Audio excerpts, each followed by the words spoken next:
Welcome to Fasting Fact number 32, Muscle Memory and Fasting. Uh, to open this topic, I'm going to give a brief history of exercise and that has evolved since I began my fasting journey back in August of 2019. When I first started, I was morbidly obese and was suffering from I was taking 6 daily medications for type 2 diabetes, hypertension, high cholesterol, and gout. I also suffered from chronic kidney disease. Also had neuropathy in both my feet. I had already survived congestive heart failure in 2013 due to diabetes, and I also have had cataract surgery in my right eye, also due to diabetes.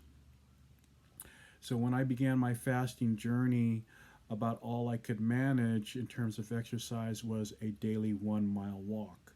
When I first started, I had to take 8 breaks to complete that 1 mile walk. But I stuck to it, and after 4 months and 6 days, I had reduced my, my status from morbidly obese to just being overweight. I was able to drop all my medications and cured my type 2 diabetes, hypertension, uh, high cholesterol, and gout, and eliminated my neuropathy. The only thing I had remaining was my chronic kidney disease, uh, which just had maintained itself at moderate kidney dysfunction, which is stage 3A. Um, Now, because I also had dropped a substantial amount of weight, I now was able to start increasing the demands on the exercise routines. I started focusing on increasing my flexibility and increasing my aerobic endurance. By March of 2020, I was able to up my exercise game to include upper body workouts. And then at the start of this fasting challenge back in September, I was able to up my exercise game again by expanding the upper body workouts into a full body workout. The reason I bring that up is to show how, as I've gotten myself stronger and increase the endurance, I was also able to increase the demands of the exercise. Now, let me also bring up the fact that fasting, by its very nature, is stressful on the body. It has to be this way because it's the only way to start up the ketosis phenomenon, which leads to the use of fat for energy, and also to trigger the autophagy process, which, as has been mentioned before ad nauseum, that is the janitorial service of the body that is used to repair and rejuvenate its cells.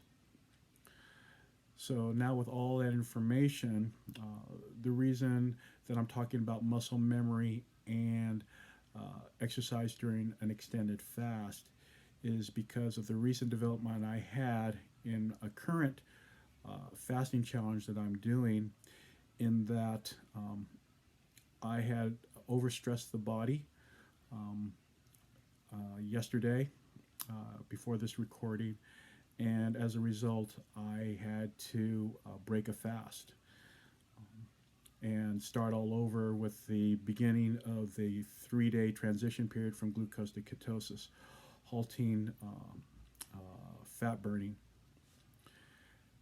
However, I limited myself to breaking my fast to only carbohydrate only meals. So by not introducing protein in the body, I'm able to continue making progress on the autophagy.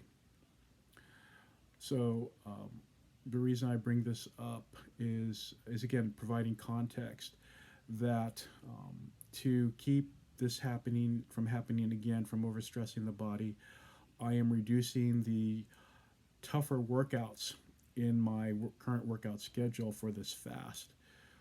However, I am not replacing them. I'm only reducing the intensity. The reason for that is because of the 10-day and 20-day memory muscle rules. Those rules are that after 10 days of not doing exercising, the muscle memory begins to fade. Now, remember when you work out not just the muscles, but you are working out your central nervous system, specifically those nerves that connect the muscles to the brain. Those connections to the newly expanded muscle tissue that you built up during those more challenging workouts, like the muscles will start to shrink, the nerves in those muscles will start to go away. So that's the reason that as you go farther into an extended fast, which I define as any fast longer than 3 days, past the initial 3 day transition period from glucose to ketosis, that you need to start reducing the intensity of the workout so as not to overstress the body and cause yourself from having to break a fast. So that's the reason I bring this up. Now, the 20-day rule is, as I mentioned before, after 10 days of not exercising, the muscle memory will start to fade. After 20 days, that muscle memory is completely gone. We saw evidence of this during the recent 2019 National Basketball Association's playoffs and championship done in the Walt Disney Resorts bubble because of the current COVID-19 pandemic. What had happened was the NBA's regular season was ended abruptly because of a COVID-19 case happening with the Utah Jazz team, and they ended the season. And then it was 20 days until they were able to start playing games again in Orlando, Florida, in the bubble. And because of that 20-day layoff, teams that had relied on team defense, in other words, a team moving as one to have league-leading defensive efforts, specifically the Milwaukee Bucks and the Los Angeles Clipper teams, they saw a degradation in their defensive effort and were the reasons that they lost earlier in the playoffs than they were expected to. It's also the reason that I learned of these rules because it was brought up in several ESPN.com articles.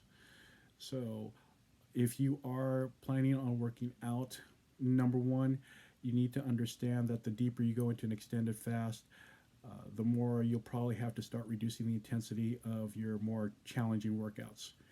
Because also you cannot add lean muscle mass during a fast. The body has higher priorities than building muscle.